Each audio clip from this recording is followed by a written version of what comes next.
الحمد لله رب العالمين، نحمده ونستعينه ونستغفره ونعوذ بالله من شرور أنفسنا ومن سيئات أعمالنا. من يهده الله فلا مضل له ومن يضلل فلا هادي له، وأشهد أن لا إله إلا الله وحده لا شريك له، وأشهد أن محمدا عبده ورسوله، فاللهم صل وسلم وبارك عليه وعلى آله وصحبه أجمعين. أما بعد، فأوصيكم عباد الله ونفسي بتقوى الله. أعوذ بالله من الشيطان الرجيم. قل لا يعلم من في السماوات والأرض الغيب إلا الله وما يشعرون أيان يبعثون. സ്നേഹമുള്ള സത്യവിശ്വാസികളെ, വിശ്വാസിനികളെ, സഹോദരി സഹോദരന്മാരെ,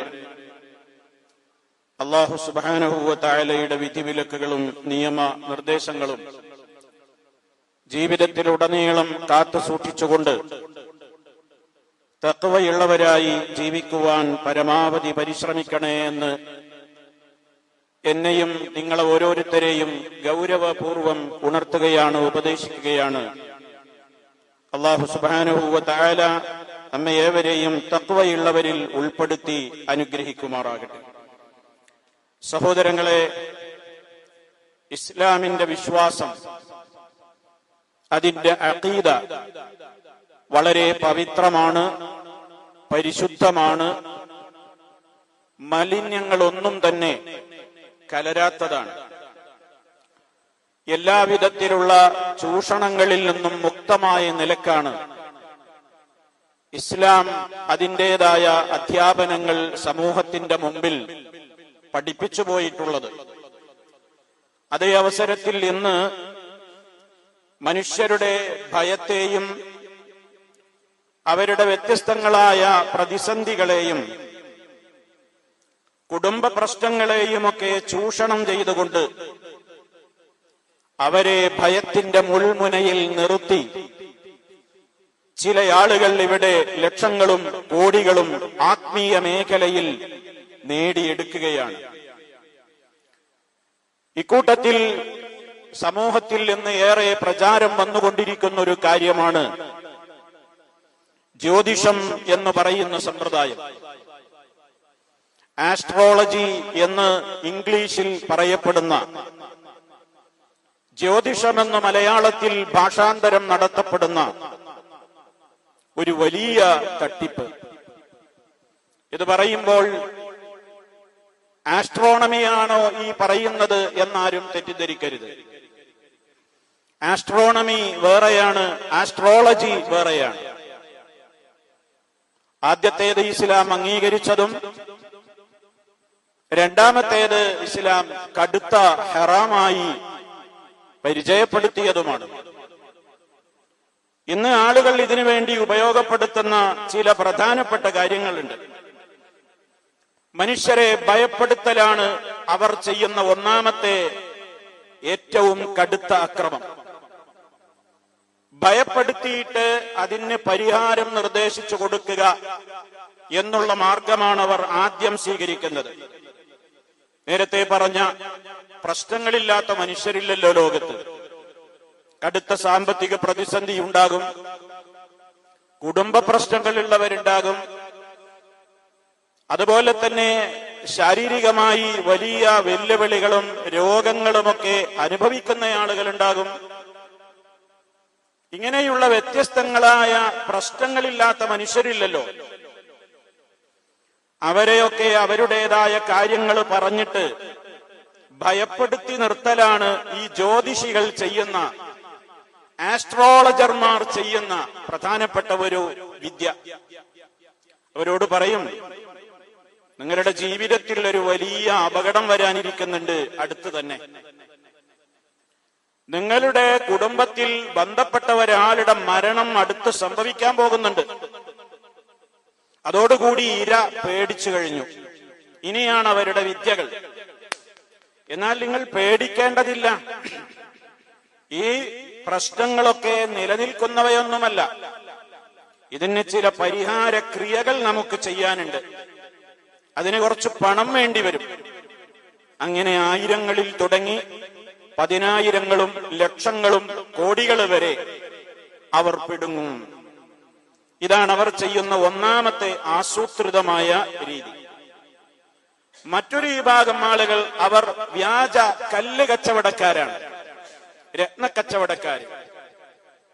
ജനങ്ങളോട് അവരുടെ ഈ മേൽപ്പറഞ്ഞ ഭീതികളെ അവരുടെ മനസ്സിൽ ഇങ്ങനെ ലൈവാക്കി നിലനിർത്തി നിങ്ങളുടെ സർവദോഷങ്ങൾക്കും പരിഹാരം വരാൻ, ദോഷബാധ തടയാൻ എന്ന് പറഞ്ഞ് ചില പ്രത്യേക മോതിരക്കല്ലുകൾ നിർദ്ദേശിക്കും. അവരത് ലൈവായി കാണിക്കും. ദാ എന്റെ കയ്യിലുള്ള ഈ മോതിരം കണ്ടില്ലേ, ഈ കല്ല്, ഇതിന്റെ വില ഞാൻ പറയൂല, ഇത് നിങ്ങൾ ആര് ചോദിച്ചാലും ഞാൻ പറയൂല, അത്ര വലിയ മഹത്വമേറിയ കല്ലാണിത്.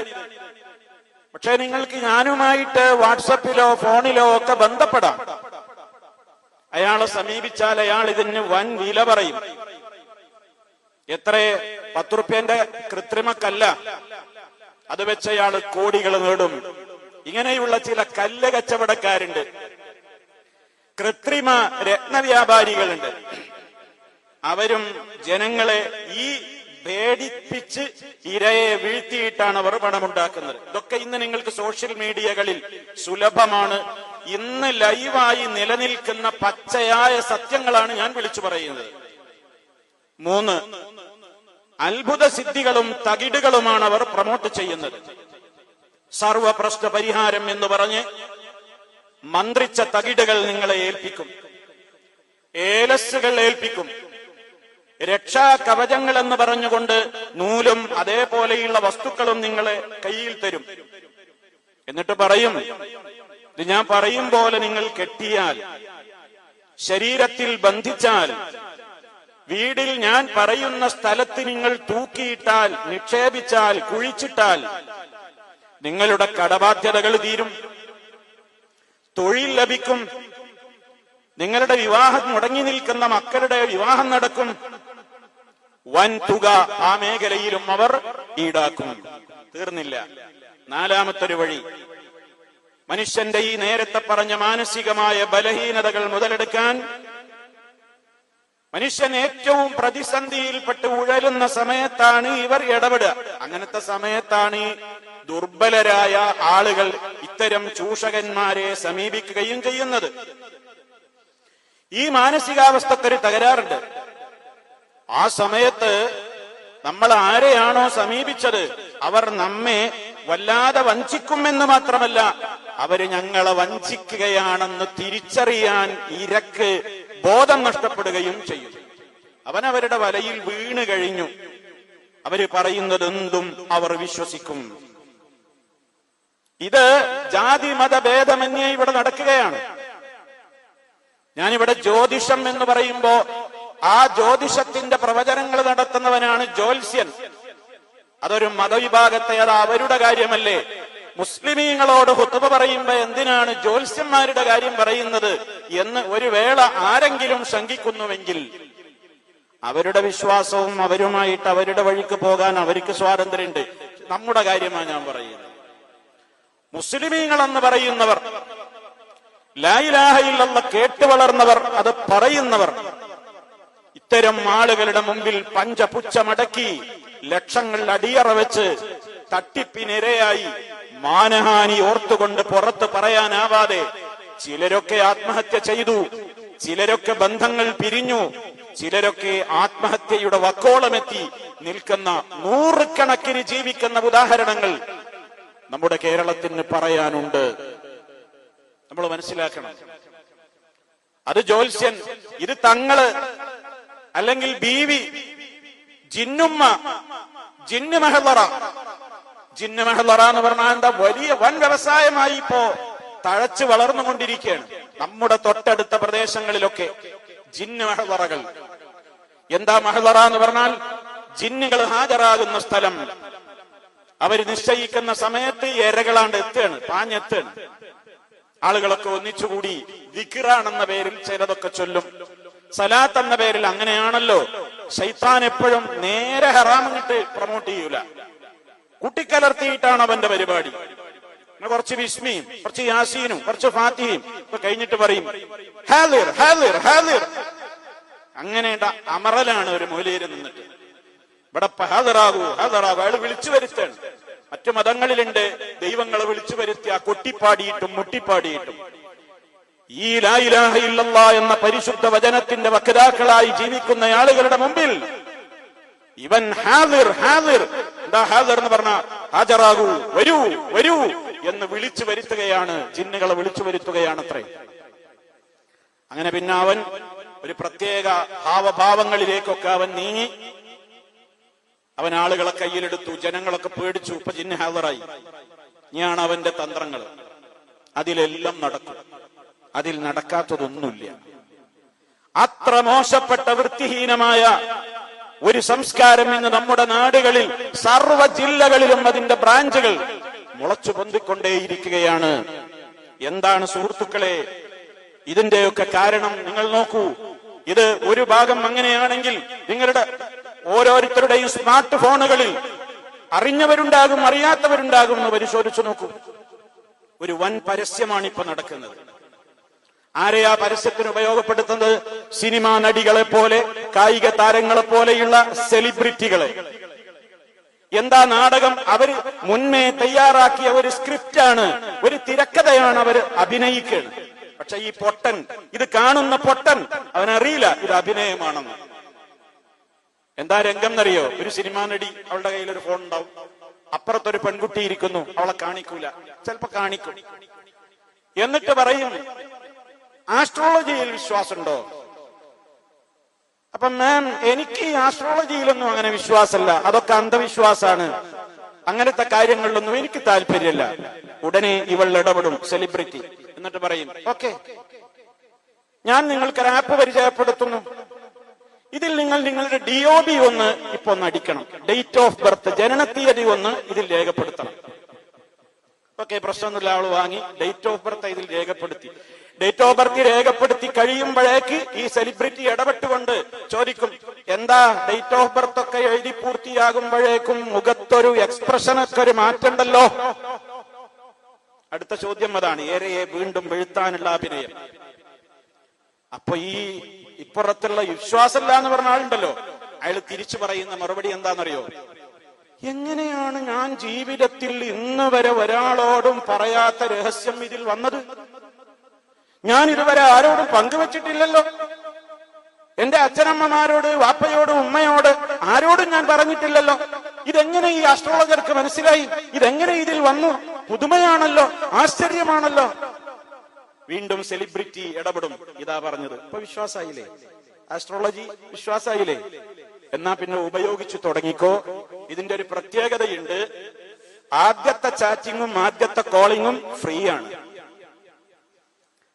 ആദ്യത്തെ കോൾ നടത്തും. നമ്മളൊരു പരിശോധനാർത്ഥം ഞാൻ എന്റെ ഡേറ്റ് ഓഫ് ബർത്ത് അടിച്ചു കൊടുത്തിട്ട് എന്റെ ഭാവിയെ കുറിച്ചാണ് എനിക്ക് അറിയേണ്ടത്. അപ്പൊ എന്നെ പേടിപ്പിക്കുന്ന ഒരു ന്യൂസ് ഉണ്ട്. അതോടുകൂടെ എനിക്ക് ക്യൂരിയോസിറ്റി അഥവാ എന്റെ ഉത്കണ്ഠ, എന്റെ ആശങ്ക, എന്റെ ആകാംക്ഷ ഉണർന്നു. അപ്പോഴേക്ക് ടൈം കഴിഞ്ഞു. ഞാൻ പേടിച്ചു പറിച്ചു. ഇനിയിപ്പോ എന്താ അതിന്റെ ബാക്കി എന്ന് അറിയണമെന്നുണ്ടെങ്കിൽ വാലറ്റിൽ നിന്ന് എന്റെ പണം ഇതിലേക്ക് ഞാൻ കൊടുക്കണം. ഈ ആപ്പുകാർക്ക് ആയിരങ്ങളും ലക്ഷങ്ങളും കോടികളും പിടുങ്ങുവാൻ വേണ്ടി ഒരു വൻ മാഫിയ ആസ്ട്രോളജി എന്ന പേരിൽ ആസ്ട്രോളജറുമായി നിങ്ങൾക്ക് സംവദിക്കാമെന്ന് പറഞ്ഞുകൊണ്ട് എന്റെയും നിങ്ങളുടെയും വീടുകളിൽ ഓരോ കുട്ടികളുടെയും മുതിർന്നവരുടെയും കൈകളിലുള്ള സ്മാർട്ട് ഫോണുകൾ അവരിന്ന് കൈയടക്കിയിരിക്കുകയാണ്. ഒരുപാട് ആളുകൾ ആ ചതിക്കുഴിയിൽ ഒരു രസത്തിന് വേണ്ടി ആദ്യം വീഴുന്നുണ്ട്. ഒന്ന് നോക്ക, കയ്യിൽ വിശ്വാസമൊന്നുമില്ല, എന്നാലും ഒന്ന് കൊടുത്തു നോക്കുക, ഒന്ന് ഡേറ്റ് ഓഫ് ബർത്ത് കൊടുത്തു നോക്കുക, എന്നെ പറ്റി എന്താ പറയുന്നത് അറിയാലോ. അതിൽ വീഴും. പണ്ടുണ്ടായിരുന്നു നമ്മുടെ പുറം നാടുകളിലും ഗ്രാമപ്രദേശങ്ങളിലുമൊക്കെ. ഇപ്പൊ അതൊക്കെ നാട് നീങ്ങി. ഒരു പെട്ടിയും തൂക്കിക്കൊണ്ട് ഒരു കുറത്തി വരും. അതിലൊരു തത്തമ്മയുണ്ടാകും, കുറെ ചീട്ടുമുണ്ടാകും. തത്തമ്മയെ കൊണ്ട് ചീട്ടടിപ്പിക്കുന്ന, കൈനോട്ടം നടത്തുന്ന കുറത്തിമാർ, അവരെ പലരും അടുപ്പിക്കാറില്ല. ചിലരൊക്കെ ഒരു കൗതുകത്തിന് വേണ്ടിയിട്ട് എന്താ പറയുന്നത് നോക്കാലോ എന്ന നിലക്ക് സമീപിക്കും. ഇതേപോലെ സോഷ്യൽ മീഡിയകളിൽ സമീപിക്കുന്ന ആളുകളുണ്ട്. അതോടുകൂടി അവരുടെ എല്ലാ രൂപത്തിലുള്ള വിവരങ്ങളും സ്മാർട്ട് ഫോണിൽ ബന്ധപ്പെട്ട ആപ്പുകളിൽ ആരാണോ അപ്പുറത്ത് വലവിരിച്ചിരിക്കുന്നതെങ്കിൽ നിങ്ങളുടെ മുഴുവൻ ഡീറ്റെയിൽസുകളും അവരിലേക്ക് എത്തിക്കഴിഞ്ഞു. അവിടം മുതൽക്ക് ഇനി നിങ്ങളെ വേട്ടയാടുകയാണ്. കോടികളാണ് ഈ മേഖലയിൽ നിന്ന് സമ്പാദിക്കുന്നത്.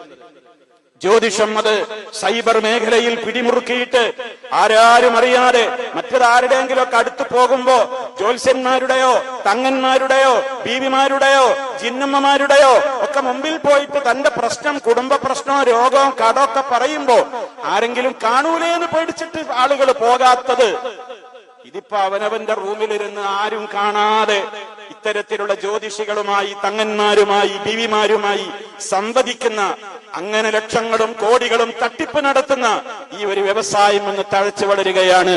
വളർന്നോട്ടെ, പൈസ ഉള്ളവരുണ്ടാക്കി പൈസ ഉണ്ടാക്കുന്ന വളവന്മാരുണ്ടാക്കിക്കോട്ടെ, കുടുങ്ങണോ കുടുങ്ങിക്കോട്ടെ. പക്ഷെ നമുക്ക് പറയാനുള്ളത് വേറെയാണ്.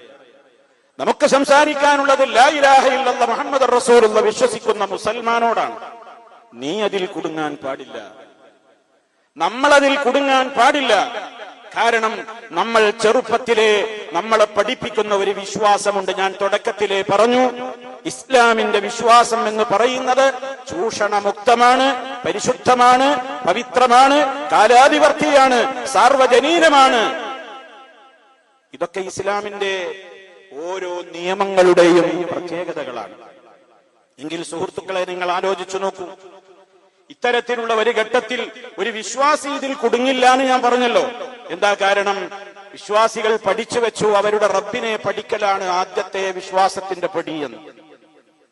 എന്താണ് നമ്മുടെ അഖീദയുടെ ഒന്നാമത്തെ കാര്യം തന്നെ? എന്താണ്? അൽ ഈമാനു ബില്ലാഹ്, അള്ളാഹുവിനെ അറിയലാണ്, അള്ളാഹുവിനെ വിശ്വസിക്കലാണ്.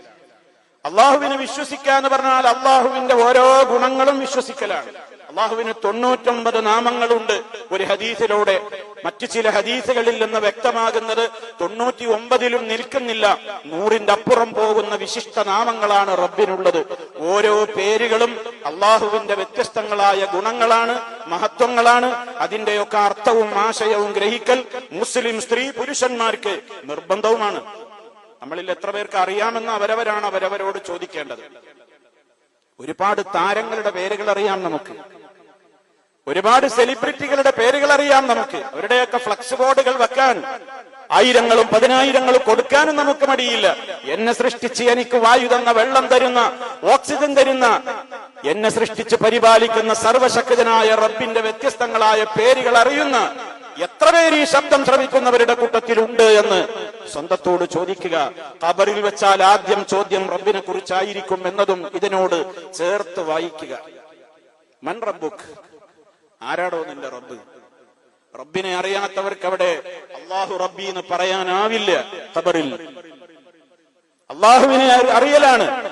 അതിൽ ഏറ്റവും പ്രധാനപ്പെട്ട അവന്റെ ഒരു ഗുണമാണ് ആലിമുൽ ഗൈബി വശഹാദ, ദൃശ്യവും അദൃശ്യവും ഒരുപോലെ അറിയുന്നവനാണ് അള്ളാഹു. അള്ളാഹുവിന് മറഞ്ഞത് തെളിഞ്ഞത് എന്നൊന്നില്ല, അതൊക്കെ നമുക്കാണ്. ഒരു മറക്കപ്പുറത്തുള്ളത്, വരാനിരിക്കുന്നത്, നാളെ സംഭവിക്കുന്നത് ഒക്കെ എനിക്ക് ഗൈബാണ്, എനിക്കറിയില്ല. എന്റെ റബ്ബിന് അതൊന്നും പ്രശ്നമല്ല, അവനതെല്ലാം അറിയാം. ആകാശഭൂമികളിൽ ഒരാൾക്കും ആ മറഞ്ഞ കാര്യങ്ങൾ അറിയില്ല. നബിയെ പറയുക, ഖുൽ ലാ യഅലമു മൻ ഫിസ് സമാവാതി വൽ അർദിൽ ഗൈബ ഇല്ലല്ലാഹ്. പ്രവാചകരെ പഠിപ്പിച്ചു കൊടുക്കൂ ജനങ്ങൾക്ക്. ലാ യഅലമു, അറിയുകയേയില്ല, മൻ ഫിസ് സമാവാതി വൽ അർദി, ആകാശഭൂമികളിലുള്ള ആരും തന്നെ അറിയില്ല, അൽ ഗൈബ, മറഞ്ഞ കാര്യം, ഇല്ലല്ലാഹ്, അല്ലാഹു അല്ലാതെ അറിയില്ല. എത്രയോ മഹാന്മാരും പലരും മരണപ്പെട്ടു പോയിട്ടില്ലേ? എല്ലാവരും മരിക്കും. വമാ യശ്ഉറൂന അയ്യാന യുബഅസൂൻ, എപ്പോഴാണ് മഹ്ശറിലേക്ക് ഖബറിൽ നിന്ന് ഉയർത്തെഴുന്നേൽപ്പിക്കപ്പെടുക എന്ന സത്യം പോലും ഒരാൾക്കും അറിയിച്ചു കൊടുക്കാത്ത തികച്ചും റബ്ബിൽ മാത്രം നിക്ഷിപ്തമായ അറിവാണെന്ന് പരിശുദ്ധ ഖുർആൻ പറയുകയാണ്.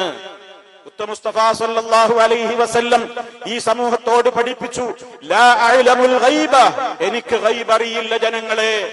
മറഞ്ഞ കാര്യങ്ങൾ എനിക്കറിയില്ല. അതേ അവസരത്തിൽ നബി സല്ലല്ലാഹു അലൈഹി വസല്ലമ പല മറഞ്ഞ കാര്യങ്ങളും നമുക്ക് പഠിപ്പിച്ചു തന്നിട്ടില്ലേ? അതൊക്കെ റബ്ബ് അപ്പോൾ വഹയി കൊടുക്കുമ്പോൾ അത് പറയുന്നു എന്നുള്ളതല്ലാതെ വഹയി കിട്ടാത്ത വിഷയങ്ങളിൽ നബി സല്ലല്ലാഹു അലൈഹി വസല്ലമിന് പോലും മറഞ്ഞ കാര്യങ്ങൾ ഇനി ഭാവിയിൽ എന്ത് നടക്കാൻ പോകുന്നു എന്ന് അറിയാൻ സാധിക്കുമായിരുന്നില്ല. ഉഹദ് യുദ്ധത്തിന്റെ രംഗം നിങ്ങളുടെ മനസ്സിലേക്ക് വരണം. മുത്തു മുസ്തഫായെ വാരിക്കുഴിയിൽ വീഴ്ത്തിയിട്ട് കൊല്ലാനും ചതിക്കാനുമായിരുന്നു ശത്രുക്കളുടെ പ്ലാൻ. ഉഹദിന്റെ രണാങ്കണത്തിൽ അവർ ചതിക്കുഴി തയ്യാറാക്കി അതിന്മേൽ ചില്ലകളും ഇലകളും മണ്ണൊക്കെ ഇട്ട് മൂടിയിരുന്നു. മുത്തു മുസ്തഫയെ വാരിക്കുഴിയിൽ വീഴ്ത്തി കൊല്ലണമെന്ന ഉദ്ദേശത്തോടെ അല്ലാഹുവിന്റെ റസൂലിന് അത് മനസ്സിലായില്ല. അവിടുന്ന് നടന്ന് നീങ്ങവേ ഉഹദിന്റെ രണാങ്കണത്തിൽ ശത്രു കുഴിച്ചു വെച്ചിരുന്ന ചതിക്കുഴിയിൽ അവിടുന്ന് വീണുപോയി. അവിടുത്തെ മുൻപല്ലുകൾ പൊട്ടി രക്തം ധാരധാരയായി ഒഴുകി എന്ന് ചരിത്രം നമുക്ക് പഠിപ്പിച്ചു തരുന്ന ഒരു യാഥാർത്ഥ്യമുണ്ട്. അല്ലാഹുവിന്റെ റസൂലാണെങ്കിൽ പോലും ഭാവിയിൽ അടുത്ത സമയത്ത് എന്ത് സംഭവിക്കുമെന്ന് മുത്ത മുസ്തഫാക്ക് പോലും അറിയില്ല. റബ്ബ് പ്രത്യേകം വഹയി കൊടുത്തിട്ടില്ലെങ്കിൽ. ഇത് ഇസ്ലാമിന്റെ അധ്യാപനാണ്. അല്ലാഹുവിന്റെ റസൂല് പറഞ്ഞു, വലൗ കുന്തു അഅലമുൽ ഗൈബ, എനിക്കെങ്ങാനും മറഞ്ഞ കാര്യം അറിയാമായിരുന്നുവെങ്കിൽ ലസ്തക്സർതു മിനൽ ഖൈരി, ഞാൻ നന്മ മാത്രം അധികരിപ്പിക്കുക തന്നെ ചെയ്യുമായിരുന്നു. വമാ മസ്സനിയസ്സൂ, എനിക്ക് ഒരു ആപത്തും ബാധിക്കുകയുമില്ലായിരുന്നു. പിന്നെ എനിക്കെന്താ ആപത്ത് ബാധിക്കുന്നത്? എനിക്കെന്താ പ്രശ്നങ്ങൾ ഉണ്ടാകുന്നത്? എനിക്കും ആ വിഷയത്തിൽ നിങ്ങളെപ്പോലെയാണ്. അള്ളാഹ് എനിക്ക് വഹി അറിയിച്ചു തന്നിട്ടില്ലെങ്കിൽ അത് വേറെ ആർക്കും കിട്ടൂലല്ലോ. അതറിയിച്ചു തന്നിട്ടില്ലെങ്കിൽ എനിക്കും അറിയാൻ സാധിക്കില്ല എന്ന് ആലോചിച്ചു നോക്കൂ സുഹൃത്തുക്കളെ. ഇതാണ് ഇസ്ലാമിന്റെ വിശ്വാസം. ഈ വിശ്വാസത്തിന്റെ കടക്കൽ കത്തിവെച്ചവനല്ലാതെ, ഇതിനെ തോട്ടിലേക്ക് വലിച്ചെറിഞ്ഞ ഏറ്റവും കടുത്ത ആക്രമിക്കല്ലാതെ ഒരു തങ്ങളുടെയോ മുല്ലയുടെയോ ബീവിയുടെയോ മോലിയാരുടെയോ ജോത്സ്യന്റെയോ തങ്ങന്മാരുടെയോ ആരുടെയും മുമ്പിൽ എന്റെ പ്രശ്നങ്ങൾക്ക് പരിഹാരം എന്തെന്ന് ചോദിച്ചുകൊണ്ട് എന്റെ ഭാവി എന്താണെന്ന് അറിയാനുള്ള ആ രൂപത്തിലുള്ള അന്വേഷണവുമായി സമീപിക്കാനോ, എന്റെ ഭാവി ഒന്ന് പറഞ്ഞു തരാമോ എന്നോ, കടക്കണിയിൽ നിന്ന് രക്ഷപ്പെടാൻ എനിക്കൊന്ന് തകിട് തരുമോ എന്നോ, എനിക്കതിനുള്ള പരിഹാരമാർഗങ്ങൾ പൈശാചികമായ രീതിയിലാണ് അവർ പറഞ്ഞു കൊടുക്കുന്നത്. ഇസ്ലാമിൽ പലയിടത്തും ദിക്റുകളും ദുആകളും ഒക്കെ ചൊല്ലാൻ നിർദ്ദേശമുണ്ട്. അത് വേറെ വിഷയമാണ്. അതും ഇതുമായിട്ടൊന്നും ബന്ധമല്ല. പലരും അതൊക്കെ കാണിച്ച് ഈ ചൂഷണത്തെ ന്യായീകരിക്കാറുണ്ട്. രണ്ടും രണ്ടാണ്. നബി സല്ലല്ലാഹു അലൈഹി വസല്ലം നമുക്ക് പഠിപ്പിച്ച ദുആ ദിക്റുകളുണ്ട്. നിത്യജീവിതത്തിൽ ചൊല്ലാനും പറയാനും എമ്പാടുമുള്ള ദിക്റുകളുണ്ട്, ദുആകളുണ്ട്. അതൊക്കെ വേറെ വിഷയമാണ്. ഇവർ ചെയ്യുന്നത് അതല്ല. ഇവർ തകിട് തരികയാണ്. നിങ്ങൾക്കാരോ മാരണം ചെയ്തിരിക്കുകയാണെന്നാ പറയുന്നത്. നിങ്ങൾക്കാരോ സിഹിർ ചെയ്തിരിക്കുന്നു. നിങ്ങളുടെ വീട്ടിൽ ഇന്ന പ്രശ്നങ്ങളുണ്ട്. നിങ്ങളുടെ ഉമ്മറപ്പടിയിൽ ഈ തകിട് കൊണ്ടുപോയി കുഴിച്ചിടണം. ഈ കോഴിമുട്ട നിങ്ങൾ അടുപ്പിൽ കുഴിച്ചിടണം. തകിട് അടുപ്പിൽ കുഴിച്ചിടണം. ഈ കുപ്പി നിങ്ങൾ വീടിന്റെ 4 വശത്തും തൂക്കിയിടണം. അയൽവാസി സിഹിർ ചെയ്തിട്ടുണ്ട്. നിങ്ങൾക്ക് അതേ പ്രശ്നങ്ങളുണ്ട്. വലിയൊരു അപകടം ഇനി നിങ്ങൾക്ക് വരാൻ കാണുന്നുണ്ട്. ഒക്കെ നക്ഷത്രം നോക്കിയിട്ട് ഇവൻ പ്രവചിക്കുകയാണ്. അങ്ങനെ ഒരു നക്ഷത്രം നോക്കി, താരങ്ങൾ നോക്കി, സൂര്യചന്ദ്രന്മാരുടെ ചലനങ്ങൾ നോക്കിയിട്ട് മനുഷ്യന് അപകടം വരും എന്ന് പ്രവചിക്കുന്ന ആ രൂപത്തിലുള്ള ഇത്തരത്തിലുള്ള ഇൽമുൻ നുജൂം എന്ന് പറയുന്ന ആസ്ട്രോളജി, മറ്റൊരു ഇൽമുൽ ഫലക്കാണ്. അത് വാന ശാസ്ത്രമാണ്. അത് അംഗീകൃത ശാസ്ത്രമാണ്. ഇത് തികച്ചും അന്ധവിശ്വാസമാണ്. ഇതിന്റെ ഇരകളായി മാറരുത്. ജ്യോത്സ്യന്മാര് എന്നുള്ള ബോർഡ് ഉണ്ടാവും, അത് അതിന്റെ മതക്കാരായിരിക്കും. തങ്ങന്മാര് എന്നുള്ള ബോർഡും ഉണ്ടാവും, ബീവി എന്നുള്ള ബോർഡും ഉണ്ടാവും, അത് ഈ ചൂഷണക്കാരാണ്. അതുകൊണ്ട് ശ്രദ്ധിക്കുക. ഇതൊക്കെ പറയാതിരുന്നിട്ടൊന്നും കാര്യമില്ല. ഇതൊന്നും വിശ്വാസമല്ല എന്ന് പറയണവനും തലയിൽ മുണ്ടിട്ട് പോണുണ്ട് എന്നാണ്. ആരും അറിയണ്ട. ഒന്ന് പോയി നോക്കുക. എനിക്ക് വിശ്വാസമൊന്നുമില്ല എന്നാണ് പോയി നോക്കുക. കുറെ കാലായാലപ്പം ഇങ്ങനെ നടക്കണ്. ഒരുപാട് ചെയ്തല്ലോ, കുറെ ചികിത്സിച്ചല്ലോ, ഒന്നാണ് പോയി നോക്കുക. അങ്ങനെ പോയി ചാത്തൻ സേവാമഠങ്ങളിലും മുസ്ലിയാക്കന്മാരുടേതായ ചൂഷണ മേഖലകളുടെ മുമ്പിലും ജിന്ന് മഹദറകളുടെ മുമ്പിലും അതേപോലെയുള്ള ദിക്ർ മജ്ലിസുകൾ എന്ന് പറയുന്ന ചൂഷണത്തിന്റെ കേന്ദ്രങ്ങളുടെ മുമ്പിലും ആത്മീയ തട്ടിപ്പുകാരുടെ മുമ്പിലും ഈ സമുദായത്തിന്റെ മക്കൾ അവരുടെ ലക്ഷങ്ങൾ കൊണ്ടുപോയി അടിയറ വെക്കുകയാണ്. അങ്ങനെയാണ് ഇല്ലാത്ത നിധി കുഴിച്ചെടുക്കാൻ വേണ്ടി ഒരു ഹാജിയാരോട് സ്വർണം ഇരട്ടിപ്പിച്ച് തരാമെന്ന് കാസർഗോഡുകാരി ഒരു ജിന്നുമ്മ അവകാശപ്പെട്ട് അയാളെ കൊന്നുകളഞ്ഞത്. പ്രമാദമായ കേസല്ലേ. ഇന്നും കോടതിയിൽ അതിന്റെ തർക്കങ്ങൾ നടന്നുകൊണ്ടിരിക്കുന്നു. ജീവിച്ചിരിക്കുന്ന തെളിവുകൾ ലൈവ് ന്യൂസുകൾ. ഇതാ കേരളം, ഇതാണ് കേരളം, സാക്ഷര കേരളം എന്നൊക്കെ പറയും. അന്ധവിശ്വാസത്തിന്റെ ഏറ്റവും കടുത്ത ആലയത്തിൽ തന്റെ ശിരസ് കൊണ്ടുപോയി പൂഴ്ത്തിവെച്ചിരിക്കുകയാണ്. ലാ ഇലാഹ ഇല്ലല്ലാഹ് എന്ന് ചൊല്ലി എന്ന് അവകാശപ്പെടുന്ന മാപ്പിളമാര് പോലും. അവിടെയാണ് സുഹൃത്തുക്കളെ നമ്മുടെ വിശ്വാസത്തിന്റെ പ്രസക്തിയെ സംബന്ധിച്ച് നമ്മൾ ചിന്തിക്കേണ്ടത്. മഹാനായ നബി സല്ലല്ലാഹു അലൈഹി വസല്ലമ ഗൗരവത്തോടുകൂടി പഠിപ്പിച്ചു തന്നതാണ് മന്നത അറാഫൻ. കേട്ടോ, ഇതിന്റെ ഗൗരവമായി ഇനി പറയാൻ പോകുന്നത്. മൻ അറാഫൻ, ആരെങ്കിലും ഒരു അറാഫിനെ സമീപിച്ചാൽ, തരത്തിലുള്ള പ്രവാചകന്മാരുണ്ടല്ലോ, ജ്യോത്സ്യന്മാര്, ഇവരെയൊക്കെ ആരെങ്കിലും, കണക്കന്മാര്, മഷിനോട്ടക്കാര്, അങ്ങനെയുള്ള ആളുകൾ ആരെങ്കിലും സമീപിച്ചിട്ട് ഫസഅലഹു അൻ ശൈഇൻ, അവനോട് ചില കാര്യങ്ങൾ ചോദിച്ചു നോക്കാം. വിശ്വാസമൊന്നുമില്ല, എന്താ പറയണെന്ന് നോക്കുക. ഞാൻ നേരത്തെ പറഞ്ഞല്ലേ, നെറ്റില് ഡേറ്റ് ഓഫ് ബർത്ത് അടിച്ചു കൊടുത്തിട്ട് ഇങ്ങനെ കാത്തുത്തിരിക്കുകയാണ്. വിശ്വാസമൊന്നുമില്ല, എന്നാലും എന്താ എന്നെ കുറിച്ച് പറയുന്നത് അപ്പുറത്തുനിന്നൊന്ന് നോക്കുക. ഇത് ചെയ്യുന്ന ആയിരങ്ങളുണ്ട്. അവനെ തന്നെയാ ഇവര് എന്ത് ചെയ്യുന്നത്?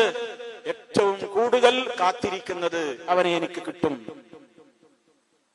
നബി സല്ലല്ലാഹു അലൈഹി വസല്ലം അതിനെക്കുറിച്ച് പോലും പറഞ്ഞത് എന്താണെന്നറിയോ? ഒരു പരീക്ഷണാർത്ഥം പോലും അങ്ങനെ അവരോടെന്തെങ്കിലും ചോദിക്കാൻ നിന്നവൻ ലം തുഖ്ബൽ ലഹു സ്വലാത്തുൻ 40 യൗമ 40 ലൈല, 40 ദിവസത്തെ നിസ്കാരം സ്വീകരിക്കപ്പെടൂല, തള്ളും. 40 ദിവസം നിസ്കരിച്ച 200 വഖത്ത് നിസ്കാരം ബാത്തിലായി. എന്റെ കൂലിയാണ്. എന്തിന്? വെറുതെ ഒന്ന് നോക്കുക എന്ന് പറയുന്നവനോട് കാര്യമായി പറയുന്നു. എന്നാൽ അവനിൽ വിശ്വസിക്കുകയും അവൻ പറയുന്നത് അംഗീകരിക്കുകയും അതിന് വേണ്ട പരിഹാരക്രിയകൾക്ക് നെട്ടോട്ടമോടുകയും ചെയ്താലോ അതിന്റെ വിധി വേറെ. മന്നത്താ കാഹിനൻ ഔ അറാഫൻ, ആരെങ്കിലും ഇത്തരത്തിലുള്ള ഈ രൂപത്തിലുള്ള തട്ടിപ്പുകാരെ സമീപിക്കുകയും ഫസദ്ദഖഹു ബിമാ യഖൂൽ, അയാൾ പറഞ്ഞതവൻ അംഗീകരിച്ചു കൊടുക്കുകയും ചെയ്താൽ ഫഖദ് കഫറ ബിമാ ഉൻസില അലാ മുഹമ്മദിൻ സ്വല്ലല്ലാഹു അലൈഹി വസല്ലം, അല്ലാഹുവിന്റെ റസൂലിന് ഇറക്കി കൊടുത്തിട്ടുള്ള റബ്ബിന്റെ പരിശുദ്ധ ഖുർആനിൽ അവൻ കാഫിറാണ്. ഇസ്ലാം എന്ന് പുറത്തുപോയി. അവന് ഇസ്ലാമിന് സ്ഥാനല്ല, സത്യനിഷേധിയായി മാറിയവൻ എന്നാണ്. വളരെ ഗൗരവമാണ് സുഹൃത്തുക്കളെ. ഒരു പക്ഷേ നിങ്ങൾക്ക് തോന്നുന്നുണ്ടാവും ഞാൻ അതിന്റെ ആളല്ലല്ലോ. നിങ്ങളെ വീട്ടിലിത് ചോദിച്ചു നോക്ക്. സ്മാർട്ട് ഫോണിലൊക്കെ ഇന്ന് വലിയ ഡോക്ടറേറ്റ് നേടുന്നത് നമ്മുടെ മക്കളാണ്. അവരോട് ചോദിച്ചു, അവര് പറഞ്ഞു ഇതറിയാത്ത ആളുകളൊന്നുമില്ല, എല്ലാവരുടെ ഫോണിലൊന്നും സുലഭമാണ്. അപ്പൊ അത് വർദ്ധിച്ചു വരിക. അതുകൊണ്ട് വർദ്ധിച്ചു വരുന്ന ഒരു തിന്മക്കെതിരെ പറയലും ജനങ്ങൾക്ക് അറിയിച്ചു കൊടുക്കലും ഒരു പ്രിക്കോഷൻ എന്നുള്ള നിലക്ക് നമ്മുടെ കടമയാണല്ലോ.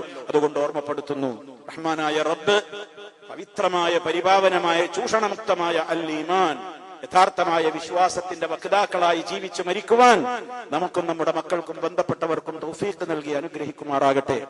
എല്ലാവിധത്തിലുള്ള അന്ധവിശ്വാസങ്ങളിൽ നിന്നും ദുരാചാരങ്ങളിൽ നിന്നും നമ്മെ എല്ലാവരെയും അല്ലാഹു കാത്ത് രക്ഷിക്കുമാറാകട്ടെ. അഖൂലു ഖൗലി ഹാദാ വഅസ്തഗ്ഫിറുല്ലാഹ ലീ വലക്കും ഫസ്തഗ്ഫിറൂഹു ഇന്നഹു ഹുവൽ ഗഫൂറുർ റഹീം. അൽഹംദുലില്ലാഹി വഹ്ദഹു വസ്സലാത്തു വസ്സലാമു അലാ മൻ ലാ നബിയ്യ ബഅദഹു وعلى آله وصحبه ومن تبع هديه. أما بعد فأوصيكم عباد الله ونفسي بتقوى الله. അല്ലാഹുവിനെ സൂക്ഷിച്ച് ജീവിക്കണേ. ഒരിക്കൽ കൂടി എന്നെയും നിങ്ങൾ ഓരോരുത്തരെയും ഗൗരവപൂർവം ഉണർത്തുകയാണ്. സഹോദരങ്ങളെ, നമ്മൾ വിശ്വാസികളായി ജീവിച്ച് വിശ്വാസികളായി മരിക്കുന്നതിന് തടസ്സമായി വരുന്ന എന്തെന്ത് അന്ധവിശ്വാസങ്ങളുണ്ടോ അവയിൽ നിന്നെല്ലാം വിട്ടുനിൽക്കൽ നമ്മുടെ കടമയാണ്. ലോകത്ത് പലരും പലതും ചെയ്യും, അതിനൊക്കെ സ്വാതന്ത്ര്യമുള്ള മണ്ണാണ് ഈ ലോകം. പക്ഷെ വിശ്വാസികൾ അങ്ങനെ ആയിരിക്കരുത്. അവർക്കൊരു ഐഡന്റിറ്റി ഉണ്ട്, ഞാനൊരു മുസ്ലിമാണ്.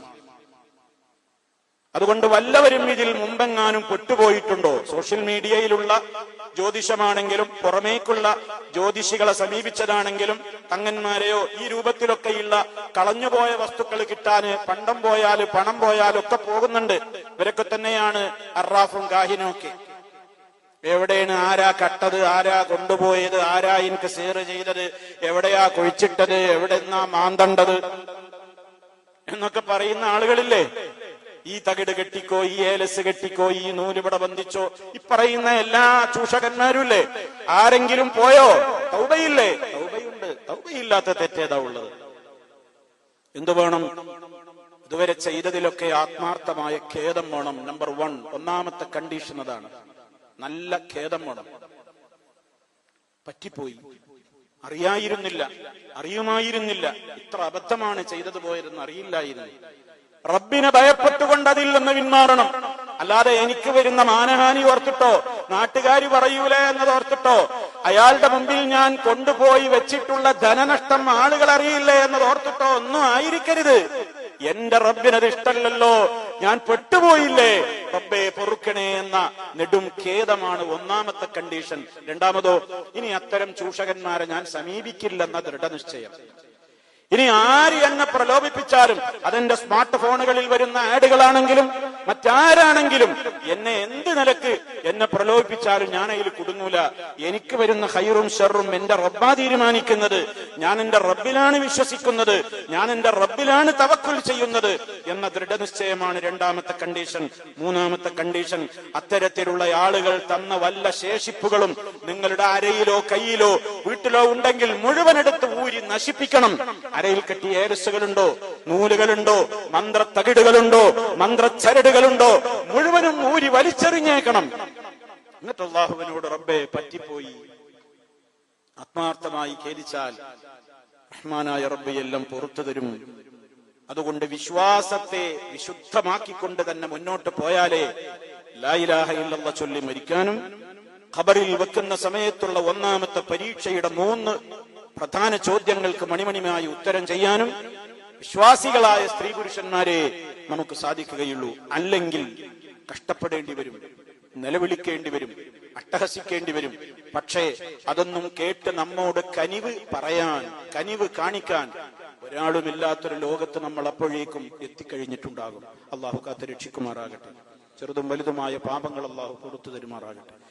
മാരകമായ രോഗങ്ങളിൽ നിന്ന് അള്ളാഹു നമ്മെ കാത്ത് രക്ഷിക്കുമാറാകട്ടെ. നമ്മിലെ രോഗികൾക്കെല്ലാം അള്ളാഹു പരിപൂർണമായി ശിഫ നൽകുമാറാകട്ടെ. നമ്മളിൽ നിന്ന് മരണപ്പെട്ടു പോയ നമ്മുടെ മാതാപിതാക്കൾ, ഗുരുവര്യന്മാർ, മറ്റു ബന്ധുമിത്രാദികൾ എല്ലാവർക്കും അള്ളാഹു സ്വർഗം നൽകുമാറാകട്ടെ. നരകത്തിൽ നിന്ന് കാത്ത് രക്ഷിക്കുമാറാകട്ടെ. റബ്ബനാ തഖബ്ബൽ മിന്നാ ഇന്നക അൻതസ് സമീഉൽ അലീം. اللهم اغفر للمؤمنين والمؤمنات والمسلمين والمسلمات الأحياء منهم والأموات إنك مجيب الدعوات وقاضي الحاجات.